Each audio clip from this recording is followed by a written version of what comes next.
At the museum, we're really committed to fostering and celebrating creativity.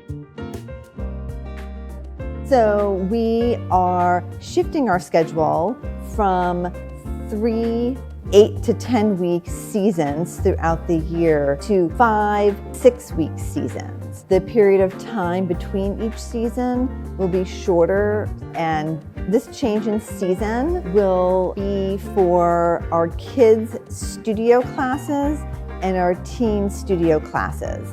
It does not apply to the ceramic studio for any age. That will remain on the seasonal schedule that we've always had.